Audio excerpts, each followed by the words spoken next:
जय राधा माधव कुंज बिहारी।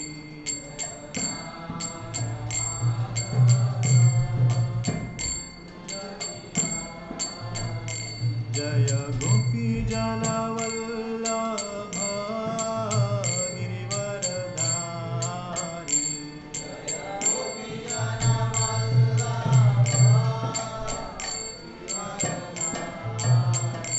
जय गोपी जन वल्लभ गिरिवरधारी।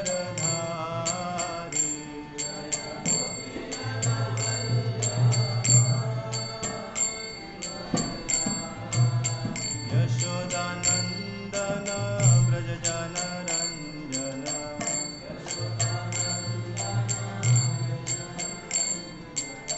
यशोदानंदन व्रज जन रंजन।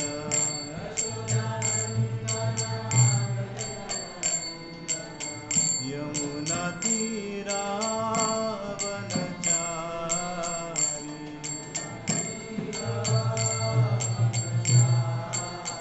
यमुना तीरावनचारी।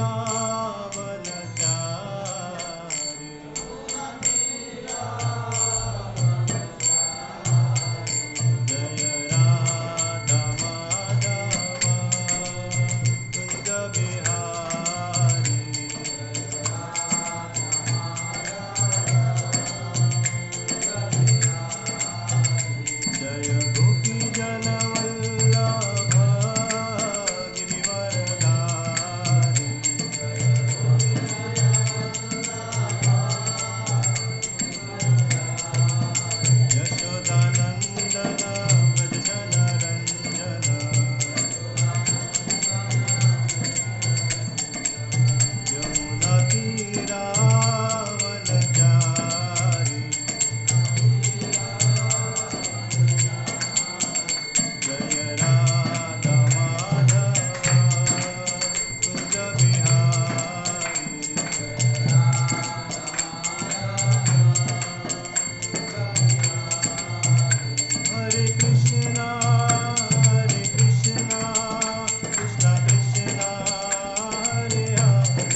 नाम संकीर्तन की जय।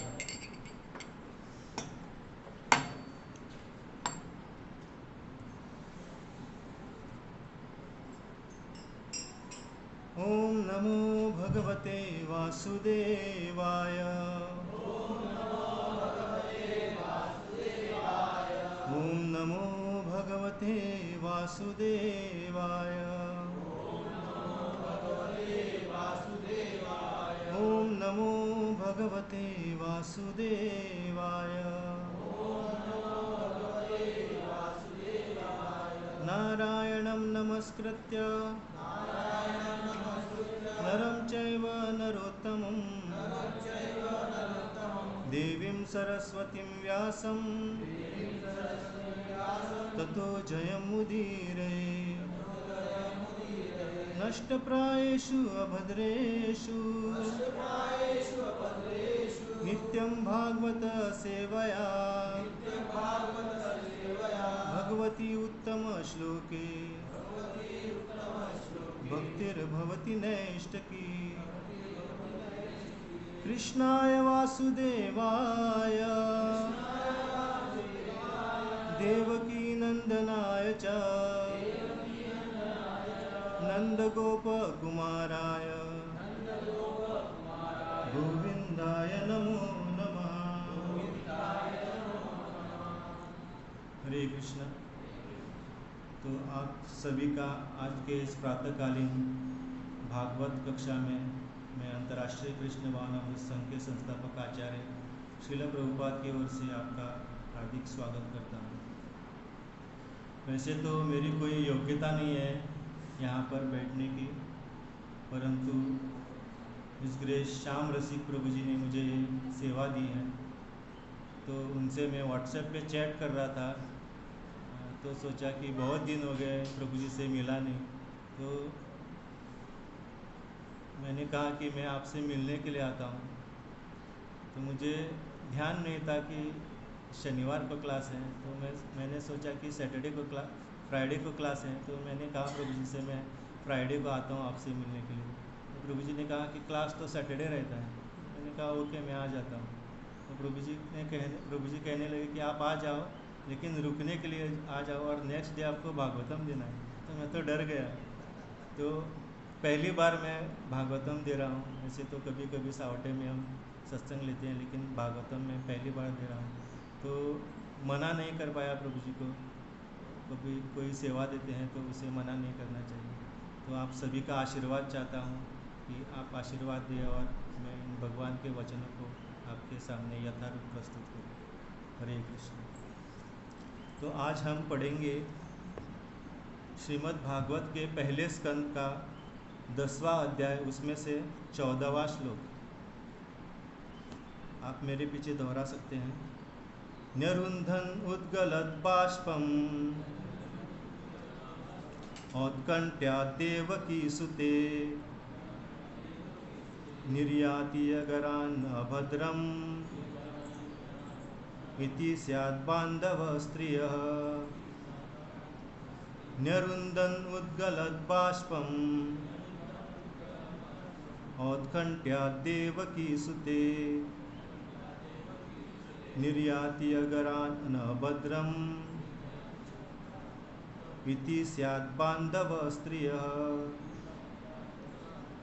न्यरुन्धन् उद्गलत् बाष्पम् औत्कण्ठ्यात् देवकी सुते निर्याति अगरान् अभद्रम् इति स्यात् बान्धव स्त्रियः।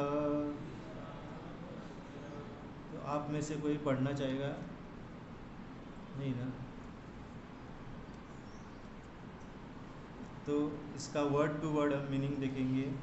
न्यरुन्धन बड़ी मुश्किल से रोकते हुए, उद्गलत उमड़ते हुए, बाष्पम आंसुओं को, औत्कण्ठ्यात् अत्यधिक उत्सुकता से, देवकी सुते देवकी के पुत्र में, निर्याति बाहर निकलकर, अगरात महल से, न नहीं, अभद्रम अशुभ, इति इस प्रकार, स्यात् होए, बांधव संबंधियों को, यानी कि स्त्रियाँ। तो इसका हम मीनिंग और तात्पर्य पढ़ेंगे। इसका अनुवाद और तात्पर्य by his divine AC grace, by his divine Srila Prabhupada की जय। सगी संबंधी नातेदार स्त्रियां जिनके नेत्रों से भगवान श्री कृष्ण के लिए उत्कंठावश अश्रुधारा उमड़ रही थी, महल से बाहर आ गई। वे बड़ी मुश्किल से अपने आंसू को रोक पाई। उन्हें भय था कि प्रस्थान के अवसर पर आंसुओं से अपशकुन हो सकता है। तात्पर्य: हस्तिनापुर के राजमहल में सैकड़ों महिलाएं थीं। वे सभी भगवान श्री कृष्ण के प्रति स्नेहमयी थीं। वे सभी उनकी रिश्तेदार भी थी। जब उन्होंने देखा कि भगवान श्री कृष्ण अपने घर जाने हेतु महल से निकल रहे हैं, तो वे उनके लिए अत्यंत व्याकुल हो उठी और जैसा स्वाभाविक था, उनके अश्रु ढुलक ढुलक कर कपोलों पर आने लगे। उसी समय उन्होंने सोचा कि उस समय उनके अश्रु भगवान श्री कृष्ण के लिए अमंगल सूचक हो सकते हैं। अतएव उन्होंने अश्रुओं को रोकना चाहा। ऐसा करना उनके लिए बहुत कठिन था, क्योंकि अश्रु रुक नहीं पा रहे थे। अतः उन्होंने आंखों के अश्रुओं को पोंछा और उनके हृदय धड़कने लगे। वे स्त्रियां जिनके पति या ससुर युद्ध में मारे गए थे, भगवान श्री कृष्ण के प्रत्यक्ष संपर्क में नहीं आ सकी थी, लेकिन वे सब भगवान कृष्ण तथा उनके महान कार्यों के विषय में सुनती रहती थी। इस प्रकार वे उनके विषय में सोचती, उनके नाम तथा यश के विषय में बातें करती और उन स्त्रियों के समान स्नेहिल हो गई थी जो उनके प्रत्यक्ष संपर्क में थी। अतएव जो कोई भी प्रत्यक्ष या अप्रत्यक्ष रूप से भगवान कृष्ण के विषय में सोचता है, भगवान श्री कृष्ण के विषय में बातें करता है या भगवान श्री कृष्ण की पूजा करता है, वह उनके प्रति अनुरक्त हो जाता है। चूँकि भगवान श्री कृष्ण परम पूर्ण है, अतः उनके नाम, रूप, गुण आदि में कोई अंतर नहीं है। हम भगवान श्री कृष्ण के साथ अपने घनिष्ठ संबंध को उनके विषय में बातें करके, श्रवण करके या स्मरण करके पुनर्जीवित कर सकते हैं। आध्यात्मिक सामर्थ्य से ऐसा ही हो पाता है। ओम अज्ञानतिमिरन्धस्य ज्ञानाञ्जनशलाकया चक्षुरुन्मीलितं येन तस्मै श्रीगुरवे नमः। श्रीचैतन्यमनोभीष्टं स्थापितं येन भूतले स्वयं रूप कदा मह्यं ददाति स्वपदान्तिकं। वन्देऽहं श्रीगुरुं श्रीयुतापदकमलं श्रीगुरुन् वैष्णवांश्च श्रीरूपं साग्रजातां सहगण रघुनाथान्वितं तं सजीवं साद्वैतं सावधूतं परिजनसहितं कृष्णचैतन्यदेवं श्रीराधाकृष्णपादान् सहगण ललिता श्रीविशाखान्वितांश्च। हे कृष्ण करुणा सिन्धु दीनबन्धु जगत्पते गोपेश गोपिकान्त राधाकान्त नमस्तुते। तप्त कांचन गौरांगी राधे वृंदावनेश्वरी वृषभानुसुते देवी प्रणमामि हरिप्रिये। नमो महावदन्याय कृष्ण प्रेम प्रदायते कृष्णाय कृष्ण चैतन्य नामिने गौरतुषे नमः। जय श्री कृष्ण चैतन्य प्रभु नित्यानंद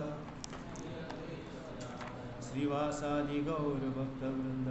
हरे कृष्णा कृष्णा कृष्णा हरे हरे, हरे राम राम राम हरे हरे। हरे कृष्णा। फिर से आपका स्वागत है। तो ये जो अध्याय है, इस अध्याय का नाम है द्वारका के लिए भगवान श्री कृष्ण का प्रस्थान। तो भगवान अभी युद्ध के बाद हस्तिनापुर से द्वारका जा रहे हैं और हमने देखा कि जो स्त्रियां थी संबंधी, उनके नेत्रों से अश्रुधारा उमड़ रही थी। तो युद्ध के पश्चात भी कुछ महीनों तक भगवान जो हैं हस्तिनापुर में रुके थे, अपने संबंधियों को, जो सगे संबंधी थे, उनको सांत्वना देने के लिए, क्योंकि युद्ध में बहुत सारे योद्धा जो हैं वो मारे गए थे और सभी हस्तिनापुर के वासी बहुत दुख में थे। तो खास करके युधिष्ठिर महाराज को और पितामह भीष्म जो बाण की शैया पर लेटे थे और भगवान कृष्ण के लिए रुके थे, और विशेष करके सुभद्रा मैया को जो भगवान की कौन थी? बहन थी। तो उन्होंने अपने पुत्र अभिमन्यु को युद्ध में खोया था, तो उन्हें विशेष रूप से सांत्वना देने के लिए भगवान कृष्ण जो है हस्तिनापुर में रुके थे। तो भगवान अपना कर्तव्य निभाकर अभी जा रहे थे। तो अभी धर्म की स्थापना हो गई, तो भगवान किस लिए आते हैं? यदा यदा ही धर्मस्य ग्लानिर्भवति भारत अभ्युत्थानम धर्मस्य तदात्मानं सृजामि। तो धर्म की स्थापना करने के लिए भगवान आते हैं, और यहाँ पर भगवान ने धर्म की स्थापना कर दी है।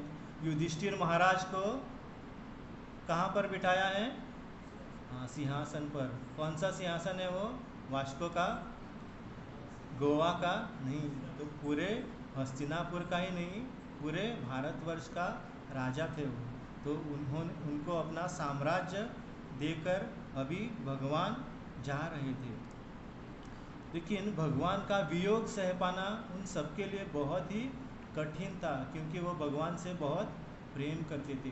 उनके लिए असंभव था कि भगवान का वियोग हम अब कैसे सहेंगे। तो भागवत में वर्णन आता है कि द्रौपदी महारानी, कुंती महारानी, बाद में सुभद्रा, उत्तरा, यहाँ तक कि गांधारी, धृतराष्ट्र, भीम और नकुल सहदेव सभी जब भगवान जा रहे थे तो उनके वियोग में वो मूर्छित हो गए, बेहोश हो गए, और कैसे कैसे अपना होश संभाला। तो क्योंकि वो भगवान से इतना प्रेम करते थे कि वो, जैसे हम अभी भगवान के प्रत्यक्ष सामने नहीं हैं, परंतु वे भगवान के प्रत्यक्ष पास रहते थे, भगवान के साथ खाते थे, पीते थे, उठते बैठते थे, भगवान के साथ ही सोते थे।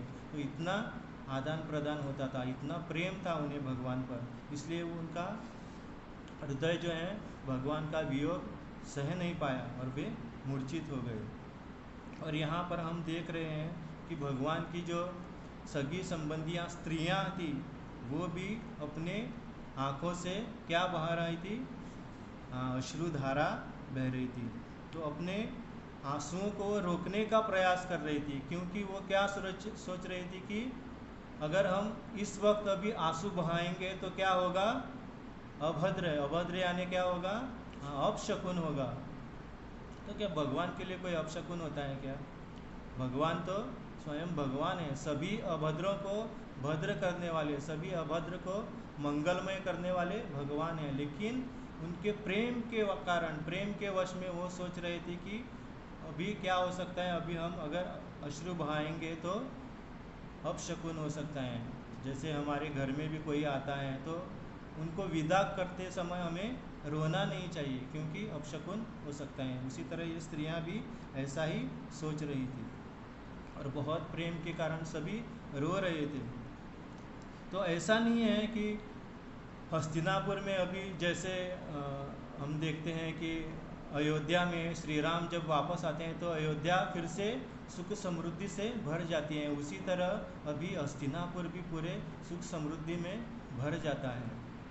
बादल जो हैं, अभी देखो बादल ऐसे घिरे हुए हैं कि कभी भी बारिश आ सकती है। तो हस्तिनापुर में भी ऐसी स्थिति थी कि बादल प्रचुर मात्रा में, मतलब जितनी आवश्यकता है उतनी ही बारिश कराते थे। भूमि भी प्रचुर मात्रा में फसल दे रही थी, और गाय भी प्रचुर मात्रा में दूध दे रही थी। तो उन्होंने ऐसा नहीं सोचा कि अभी सब ठीक ठाक हो गया, आप अभी जा सकते हैं, हरि बोल, ऐसा नहीं। तो उनको बहुत प्रेम था भगवान से, तो अत्यंत प्रेम के कारण अश्रुधारा उमड़ रही थी। तो हमारे जीवन में भी हम देखते हैं कि जब कोई गुजर जाता है, या जब कोई हमारा बहुत ही प्रिय व्यक्ति विदेश चला जाता है, तो हम रोते हैं कि नहीं? उसके याद में, उसके विरह में हम रोते हैं। जब कोई गुजर जाता है, हमें छोड़कर चला जाता है हमारा प्रिय व्यक्ति, तो अब हम बहुत रोते हैं। तो हम देखते हैं कि हमारे जीवन में हम रोते ही रहते हैं, है ना? जन्म होने से पहले ही हम रोना शुरू कर देते हैं। तो जन्म, जब हम माँ के गर्भ में रहते हैं, तो जब 6 महीने हो जाते हैं तो चेतना आ जाती है। तो चेतना आने के बाद जो अंदर जो तकलीफ़ होती है, तो बहुत सुंदर वर्णन है भागवत में। जो अंदर जो कीड़े मकोड़े होते हैं, वो हमें बहुत तकलीफ़ देते हैं, तो चुभते हैं। जब कोई माँ मीठा या तीखा या नमक खाती हैं तो अंदर बहुत दर्द होता है। तो ऐसी बहुत भागवत में सुंदर वर्णन है।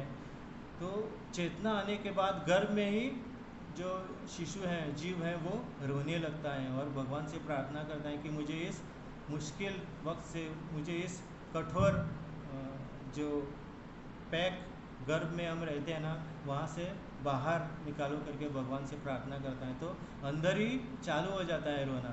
जब बाहर आ जाता है तो क्या करता है?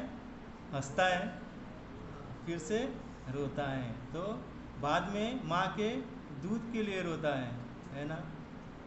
और बाद में थोड़ा जब बड़ा हो जाता है तो खिलौने के लिए रोता है। बाद में और थोड़ा बड़ा हो जाता है तो माँ बाप से अच्छे कपड़े चाहिए, जूते चाहिए, शूज़ चाहिए, इसके लिए रोता है। बाद में स्कूल कॉलेज में जाता है तो लड़का लड़की के चक्कर में, लड़की लड़के के चक्कर में, और मेरा हार्ट ब्रेक हो गया, तो फिर रोते रहते हैं। बाद में स्कूल होने के बाद हाँ, अच्छे जॉब के लिए हम रोते हैं। जॉब मिलने के बाद अच्छा लाइफ पार्टनर चाहिए, है ना। लाइफ पार्टनर के लिए हम रोते हैं। बाद में शादी होने के बाद कहानी घर घर की, रोते ही रहना है। तो इस तरह हम रोते ही रहते हैं ज़िंदगी में। लेकिन जिसके लिए हमें रोना है उसके लिए हम कभी नहीं रोते। किसके लिए हमें रोना है? हाँ, भगवान कृष्ण के लिए हमें रोना है, लेकिन हम रोते ही नहीं हैं। यहाँ पर हस्तिनापुर के निवासी जो हैं कृष्ण से अभी बिछड़ रहे हैं, इसलिए रो रहे हैं। लेकिन हम भी कृष्ण से बिछड़े हुए हैं, है नहीं? बिछड़े हुए हैं ना हम भी।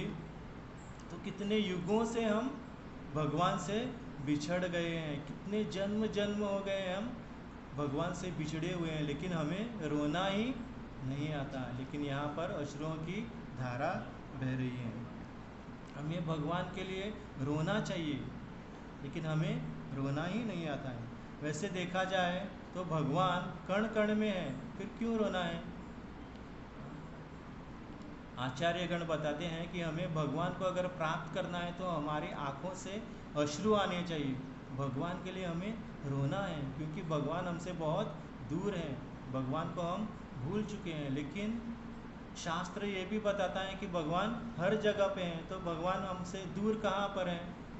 भगवान तो कण कण में है ना, इस पुस्तक में है, इस माइक में है, हर एटम में भगवान है। तो तत्व के आधार पर देखा जाए तो भगवान कण कण में है। हाँ, कृष्ण नाम, कृष्ण गुण, कृष्ण लीला वृंद, कृष्णेर स्वरूप सम सब चिदानंद। भगवान के नाम में, भगवान के गुण में, हाँ, भगवान की लीलाओं में, भगवान के धाम में, और कृष्णेर स्वरूप सम सब चिदानंद। भगवान के रूप में कोई भी अंतर नहीं है। हाँ, तो क्यों रोना है हमें? हाँ, भगवान तो हर जगह है, हम भगवान का नाम लेते हैं ना। तो कुंती महारानी भी कहती हैं अलक्षम सर्वभूतानाम अंतर बहिरवस्थितम। अलक्षम सर्वभूतानाम यानी कि भौतिक जो जीवन है, भौतिक जो लोग हैं, जीवात्मा हैं, उनके लिए भगवान अलक्ष्य रहते हैं, यानी कि दृष्टि से दूर रहते हैं। परंतु अंतर बहिरअवस्थितम, अंदर भी हैं, बाहर भी हैं, हर जगह पे भगवान है। तो हमें क्यों रोना है भगवान के लिए? हाँ, क्यों रोना है? कोई बता सकता है क्या? भगवान तो कण कण में है, हम भगवान से दूर नहीं हैं, क्योंकि हम प्रत्यक्ष भगवान को अभी देख नहीं रहे हैं। तो गौड़ीय वैष्णव संप्रदाय के जो आचार्य हैं वो हमें कह रहे हैं क्योंकि हमें भगवान के लिए किस लिए रोना है, क्योंकि हमारी जो संप्रदाय है वो कोई मायावादी संप्रदाय नहीं है कि भगवान है, हम भगवान में विलीन हो गए, ऐसा नहीं है। भगवान का नाम ही सब कुछ है। हाँ, भगवान का नाम ही सब कुछ है, लेकिन हमारा जो लक्ष्य है वो क्या है? हमें कहाँ पर जाना है? गोलोक वृंदावन में जाना है, जहाँ पर भगवान स्वयं है, साक्षात भगवान वहाँ पर है। वहाँ पर जाने का हमारा लक्ष्य है, इसलिए हमें भगवान के पास जाने का प्रयास करना चाहिए, इसलिए हमें रोना पड़ेगा। हाँ, जैसे एक बच्चा माँ के लिए रोता है ना, तो माँ को पता चलता है कि बच्चा सही में रो रहा है या कि ऐसे ही नखरे कर रहा है। हाँ, तो जब माँ को पता चलता है कि बच्चा सच में रो रहा है तभी उसको माँ दूध पिलाती है, नहीं तो वो नाटक करते रहता है बच्चा। उसी तरह हमें भी भगवान के लिए रोना है। आचार्य हमें बता रहे हैं कि हमें भगवान के लिए रोना है। अगर हम रोएंगे नहीं भगवान के लिए तो भगवान को प्राप्त करना बहुत ही मुश्किल है। तो क्या हस्तिनापुर के निवासी भी भगवान के नाम को, भगवान के रूप को, भगवान की लीलाओं को याद करके नहीं रो सकते थे क्या? रो सकते थे। उनके पास भी वो जो एक सुविधा थी भगवान के नाम से भगवान को याद करना, वो भी उनके पास भी थी। क्यों? लेकिन फिर भी उन्हें प्रत्यक्ष भगवान चाहिए था। इसलिए कुंती महारानी कहती है ना कि विपदा संतुता शश्वत तत्र तत्र जगत गुरु, हमें विपदाएं और दो। भगवान कृष्ण से कुंती महारानी कहती हैं कि हमें और भी विपदाएं दें ताकि हम आपको कभी भूले नहीं, और आप हमेशा भवतो दर्शनम यस्यात् पुनर्भव दर्शनम, क्योंकि अगर विपदाएं होगी तो ही आप हमसे मिलने के लिए आएंगे, उन्हें दूर करने के लिए आप प्रत्यक्ष आएंगे, आपका दर्शन होगा, और आपके दर्शन से पुनर्भव दर्शनम मतलब इस जन्म मृत्यु संसार में हम फिर से नहीं आएंगे अगर आपका हम बार बार दर्शन लेंगे। तो भगवान का वास्तविक प्रेजेंस होना बहुत ही महत्वपूर्ण है। उसका जो क्या कहते हैं भाव है, उसमें जो रस है वो बहुत ही उच्च कोटि का है। जैसे हम देखते हैं कि हस्तिनापुर का जो राजा था पहले, हस्ती करके, क्योंकि कृष्ण वहाँ घूम रहे थे हस्तिनापुर में, इसलिए वो हस्ती राजा भी स्वारूप्य मुक्ति के लिए प्राप्त हो गए। जितने भी योद्धा युद्ध भूमि में मारे गए सभी स्वारूप्य मुक्ति को प्राप्त हो गए। तो हमें भी भगवान के लिए रोना है। तो मैं बार बार आज के इस प्रवचन में हमें यही सीखना है कि हमें कैसे भगवान के लिए रोना है। तो एक बार श्रील गौर गोविंद स्वामी महाराज अपने प्रवचन में बता रहे थे कि इस्कॉन एक ऐसी संस्था है जो हमें रोना सिखाती है। हम ये जो इस्कॉन की पाठशाला है ना, वो रोने के लिए है। किसके लिए? भगवान को प्राप्त करने के लिए, रोने के लिए। तो गौर गोविंद स्वामी महाराज कह रहे हैं कि हमें रोना है कि कब मैं आपके पास वापस आऊँगा। तो उनके एक शिष्य खड़े हो गए और पूछने लगे कि महाराज मुझे तो रोना ही नहीं आता है, मेरी आँखों से अश्रु आते ही नहीं है, तो मेरा कैसे उद्धार होगा? तो गौर गोविंद स्वामी महाराज कहने लगे कि आप इसके लिए रोना कि आपको रोना नहीं आ रहा है, आप इसलिए रो कि मुझे रोना ही नहीं आता है। तो वो शिष्य कहने लगा मुझे वो भी नहीं आता है। तो महाराज कहने लगे कि आप मुझसे बहुत प्रेम करते हैं, आप मुझसे बहुत आकृष्ट हैं, जब मैं इस संसार को छोड़ के चला जाऊंगा तब आप रोओगे। तो हम देखते हैं कि वैष्णव जो होते हैं वो बहुत ही प्रिय होते हैं। तो वैष्णव से हम बहुत ज़्यादा प्रेम करते हैं। तो कल ही हम जब प्रदीप प्रभु और मैं आ रहे थे तो ऐसे ही डिस्कस कर रहे थे, जब हम कहीं पिकनिक वगैरह जाते हैं रिश्तेदारों के साथ या किसी नेबर के साथ, तो मज़ा करके वापस आते हैं। लेकिन जब हम भक्तों के साथ जाते हैं तो उसमें जो मज़ा है और जो रिश्तेदारों के साथ जो मज़ा है, किस में ज़्यादा मज़ा आता है? भक्तों के साथ जब हम कहीं जाते हैं तो बहुत ज़्यादा मज़ा आता है, क्योंकि जो भक्तों के बीच और हमारा जो प्रेम रहता है उसका केंद्र बिंदु कौन रहता है? भगवान रहता है। इसलिए भक्त बहुत ही प्रिय होते हैं, और भक्त के जाने के बाद हमारे आंखों में आंसू अवश्य आते हैं। तो आचार्यगण अपनी प्रार्थनाओं के द्वारा बार बार हमें यही बता रहे हैं कि केवल हमें रोना है। इसलिए हम तो सुबह रोज़ क्या गाते हैं? नयनम गलदश्रु धारया वदनम गदगद हृदया गिरा। तो कब मेरे नयनों से अश्रुधारा बहेगी, यही हम सुबह रोज़ प्रार्थना करते हैं, है कि नहीं? रोज़ हम प्रार्थना करते हैं कि कब मेरी आंखों से आंसू आएंगे। युगायितम निमेषेण चक्षुषा प्रावृषायितम शून्यायितम जगत सर्वम। तो कब मुझे लगेगा कि एक पल भी आपके विरह में एक युग जैसा मुझे कब लगेगा, ऐसी हम प्रार्थना करते हैं। तो आचार्यगण बार बार बता रहे हैं कि हमें रोना है। तो हम कब के बिछड़े हुए हैं भगवान से। एक गाना भी है ना, कब के बिछड़े हुए हम क्या हैं, फिर आज कहीं जाके मिले, लेकिन हम तो अभी मिले ही नहीं है भगवान से, फिर भी हमें रोना ही नहीं आ रहा है। तो आचार्यगण यही कह रहे हैं कि हमें रोना है। एक सुंदर भजन है, गौरांगा बोलीते हबे पुलक शरीर, हरि हरि बोलीते न यने बबेनीर। तो आचार्यगण बता रहे हैं कि हमें ये प्रार्थना करनी चाहिए कि गौरांग भगवान का नाम लेते हुए कब मेरे नयनों से क्या आ जाएगा, नीर आएगा। नीर यानी कि अश्रु। गौरांगे बोलीते हबे पुलक शरीर, कब मेरे शरीर में कंपन आ जाएगा और कब हम अपनी आँखों से भगवान के लिए अश्रु बहाएंगे।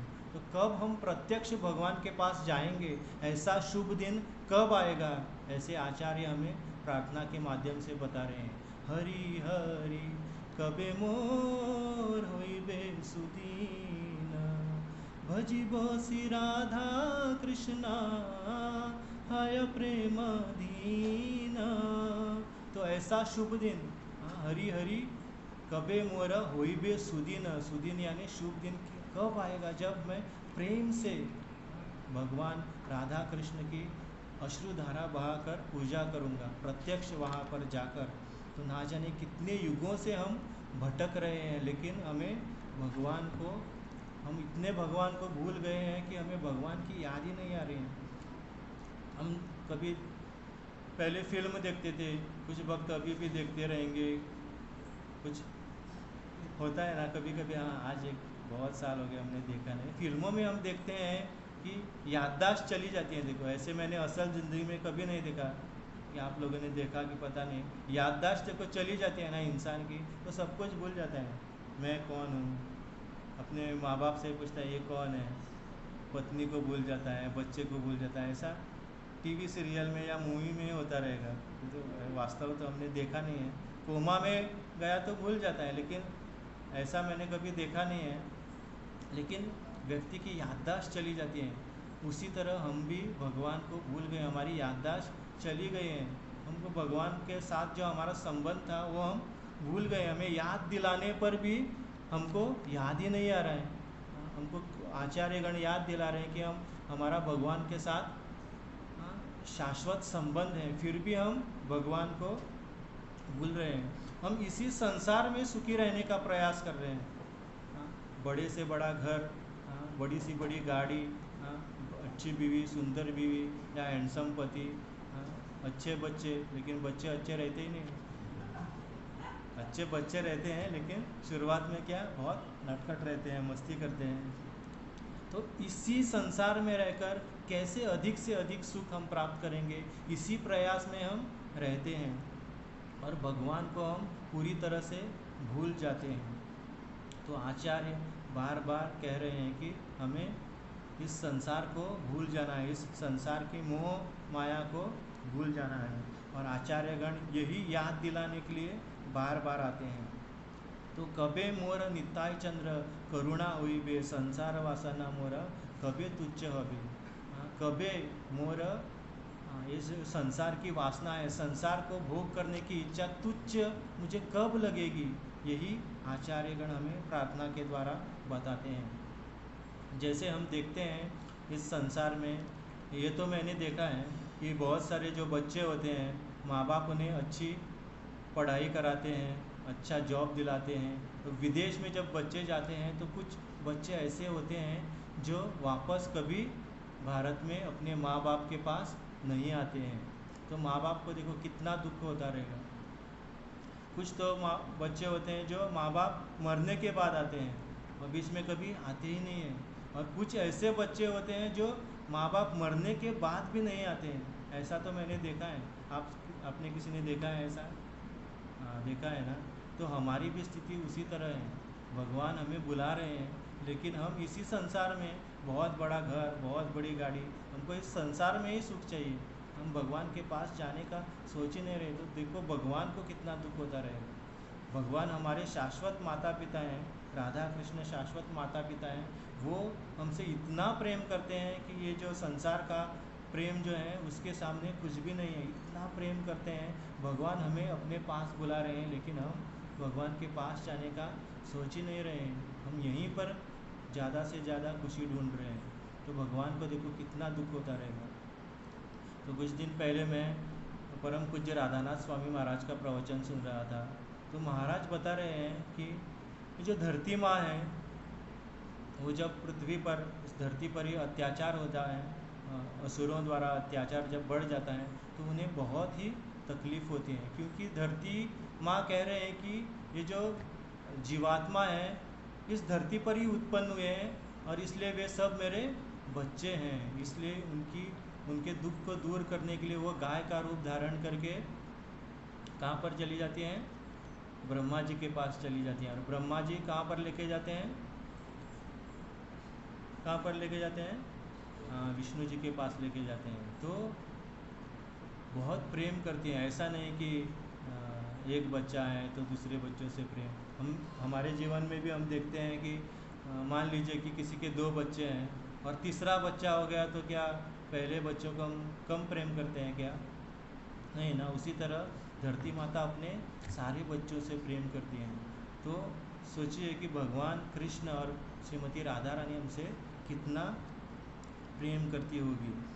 तो आचार्यगण बार बार यही कह रहे हैं कि वापस आ जाओ, वापस आ जाओ। कहाँ पर जाना है हमें? गोलोक वृंदावन में। तो परम पूज्य राधानाथ स्वामी महाराज आगे कहने लगे कि उनका एक मित्र था, सन्यासी मित्र था। वो 21 भाई बहन थे। कितने? 21 भाई बहन। एक ही माता पिता से 21 भाई बहन थे। तो ये जो सन्यासी थे सबसे छोटे थे, और उनके घर में जब दोपहर को लंच या रात को डिनर के लिए टेबल लगता था तो सब साथ में लंच करते थे, साथ में डिनर करते थे। तो बाहर से जो लोग जाते थे खिड़की में से देखते थे, उनको लगता था कि कोई रेस्टोरेंट है, तो पूछते थे आज क्या मेनू है। तो महाराज बता रहे हैं कि ये जो सन्यासी हैं, जो सबसे छोटा है, उनकी जब सन्यास दीक्षा हो रही थी तो उनके माँ बाप जो हैं इतने रोने लगे, उमड़ कर रो रहे हैं। किस लिए? क्योंकि उनके जो छोटे पुत्र हैं उनसे, हिंदी में क्या कहते हैं, ग्रैंड चिल्ड्रन, क्या बोलते हैं उसको? हाँ, पोता पोती उनसे नहीं है, इसलिए रो रहे हैं। बाकी 20 बच्चों से पोता पोती हैं, लेकिन इससे भी चाहिए। तो महाराज ये बता रहे हैं कि प्रेम जो है कभी कम नहीं होता है। चाहे उसमें कितनी भी क्वांटिटी बढ़ जाए, मात्रा चाहे कितनी भी बढ़ जाए, लेकिन प्रेम कभी कम नहीं होता है। प्रेम हमेशा बढ़ते ही रहता है। तो भगवान भी हमसे इतना प्रेम करते हैं, इतना प्रेम करते हैं कि हमारे लिए भगवान रुके हैं। हम भगवान के पास जाने के लिए अगर 1 कदम आगे बढ़ाते हैं तो भगवान 100 कदम हमारे लिए आगे बढ़ाता है। तो भगवान हमारे लिए रुका है, भगवान हमसे अत्यंत प्रेम कर रहा है। लेकिन हम किससे प्रेम कर रहे हैं? हाँ, इस संसार से, इस माया के जाल में हम फंस गए हैं। तो इस प्रेम को अगर प्राप्त करना है तो हमें क्या करना है? भगवान के लिए हमें क्या करना है? हाँ, रोना है। आँखों से अश्रु आने हैं। देखो मेरी भी आँखों से आंसू नहीं आ रहे हैं, आपकी भी आँखों से अश्रु आ ही नहीं रहे हैं। तो श्रीमद् भागवत एक ऐसा ग्रंथ है जो हमें श्रद्धा से लेकर प्रेम तक लेके जाता है। हमने सुना है ना भक्ति रस अमृत सिंधु में, आदौ श्रद्धा तथा साधु संग। उसके बाद क्या होता है? साधु संग में आने के बाद भजन क्रिया होती है, फिर हमारे अनर्थ चले जाते हैं। हाँ, फिर अनर्थ चले जाने के बाद एक्चुअली देखा जाए तो हमारे अनर्थ जाते ही नहीं हैं, इसीलिए हम रोते ही नहीं हैं। अनर्थ चले जाने के बाद निष्ठा आती है, फिर रुचि आती है, आसक्ति, भाव और प्रेम। तो श्रीमद् भागवत ऐसा ग्रंथ, एकमात्र ग्रंथ है जो हमें श्रद्धा से लेकर प्रेम के स्तर पर लेके जा सकता है। तो श्रीमद् भागवत का पद्म पुराण में एक उल्लेख आता है कि श्रीमद् भागवत कितना महान है। तो कहते हैं कि तम आदिदेवम करुणानिधानम तमालवर्णम सुहितावतारम अपार संसार समुद्र से तुम भजामहे भागवत स्वरूपम। तो वेद व्यास जी लिख रहे हैं कि श्रीमद् भागवत जो ग्रंथ है आदि ग्रंथ हैं। तो यहाँ पर एक्चुअल मीनिंग है कि जैसे भगवान श्री कृष्ण आदि भगवान हैं, उसी तरह श्रीमद् भागवत जो हैं वो है पुस्तक रूप में भगवान का आविर्भाव है। तो श्रीमद् भागवत में, ग्रंथ भागवत में और भगवान में कोई अंतर नहीं है। लेकिन आचार्य गण इसकी टिप्पणी में लिखते हैं कि तम आदिदेवम, आदिदेव यानी कि गोविंदम आदि पुरुषम। तो जिस तरह भगवान श्री कृष्ण आदि देव हैं, उसी तरह ये भागवत भी आदि ग्रंथ हैं। तो भागवत कैसे आदि ग्रंथ हो सकता है? हम तो इसमें पढ़ते हैं ना, स्वयं भागवत में पढ़ते हैं कि जब वेदों की रचना हो गई, उसके बाद उपनिषद की रचना हो गई, फिर पुराणों की रचना हो गई, महाभारत भी लिख दिया, फिर भी व्यासदेव संतुष्ट नहीं हो रहे हैं। उसके बाद नारद मुनि आकर उन्हें भागवत की रचना करने के लिए कहते हैं। तो भागवत आदि ग्रंथ कैसे हो गया? तो इसी श्लोक में इसका उत्तर है कि तम आदि देवम करुणा निदानम तमाल वर्णम सुहितावतारम। ये किस ग्रंथ में लिखा है? पद्म पुराण, जो भागवत से पहले लिखा है। तो उसी में भागवत की स्तुति हो रही है। इसका अर्थ है कि भागवत पहले से है, लेकिन व्यासदेव ने लिखित रूप में हमें बाद में दिया है। तो भागवत एकमात्र ऐसा ग्रंथ है जो श्रद्धा से लेकर हमें प्रेम तक लेके जा सकता है। और जब हमारे हृदय में भगवान के लिए प्रेम जागृत होगा, तभी हमारी आंखों से आंसू आ जाएंगे। तो भागवत हमें कब सुनना है? हर संडे को ही सुनना है क्या? तो नारद मुनि बताते हैं कि भागवत कब सुनना है। नारद मुनि कह रहे हैं कि सदा सेव्या सदा सेव्या। आप भी दोहरा सकते हैं, सदा सेव्या श्रीमद् भागवती कथा यस्य श्रवण मात्रेण हरि चित्तम समाश्रयेत्।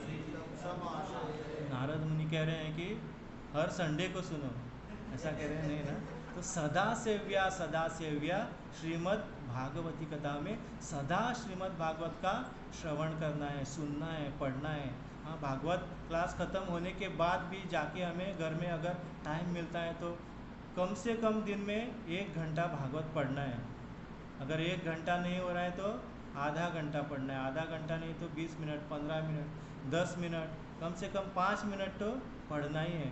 तो यस्य श्रवण मात्रेण, केवल श्रवण करने के मात्र से ही क्या होता है? हरि ही चित्तम समाश्रयेत्। हरि जो है भगवान कृष्ण हमारे चित्त में, हमारे हृदय में स्वयं भगवान आश्रय लेते हैं। हम भगवान का आश्रय लेने का प्रयास कर रहे हैं। लेकिन अगर आप भागवत का नित्य श्रवण करेंगे तो स्वयं भगवान हमारे हृदय में आश्रय लेंगे और हमारे हृदय में प्रेम जागृत होगा। तो ख़त्म करने से पहले मैं कुछ 2 ऐसे श्लोक बताकर ख़त्म करना चाहता हूँ, जिसके माध्यम से आचार्यगण हमें बताते हैं कि हमें कैसे भगवान के लिए रोना है। अगर आचार्य अपनी टिप्पणी नहीं लिखते तो हमें शास्त्रों का मर्म कभी समझ में ही नहीं आता। तो हमने बहुत बार सुना है कि भगवान कहते हैं पत्रम पुष्पम फलम तोयम यो में भक्त्या प्रयच्छति। तो पत्रम यानी कि भगवान क्या कह रहे हैं? भगवान विशेषकर इनडायरेक्टली कह रहे हैं कि तुलसी का पत्र, फलम पुष्पम, तोयम यानी कि क्या है? हाँ, ये जो पानी है ना, तो थोड़ा पी लेता हूँ। तो तोयम अर्थात पानी। लेकिन आचार्य बता रहे हैं कि भगवान कौन सा पानी मांग रहे हैं? जो हमारे नल से बह रहा है वो पानी मांग रहे हैं, या बिस्लरी वाटर, या कैंट आरओ मिनरल? नहीं, भगवान आचार्य बता रहे हैं कि तोयम अर्थात हमारे हृदय में प्रेम के कारण हमारे नेत्रों से जो पानी बहेगा वो भगवान मांग रहे हैं। हम भगवान को क्या दे सकते हैं? ये पत्र हमने बनाए हैं, पुष्प फल हमने बनाए, भगवान का ही है। हमारा ओरिजिनल क्या है? हमारे आत्मा से जब प्रेम निकलकर जो पानी बहता है वो ओरिजिनल है, वो भगवान हमसे मांग रहे हैं। आचार्यगण बता रहे हैं कि तोयम मतलब हमारे अश्रु भगवान मांग रहे हैं, मतलब प्रेम मांग रहे हैं भगवान। तो हम रोज़ जपा करते हैं, है ना? कौन कौन 16 माला करता है यहाँ पर?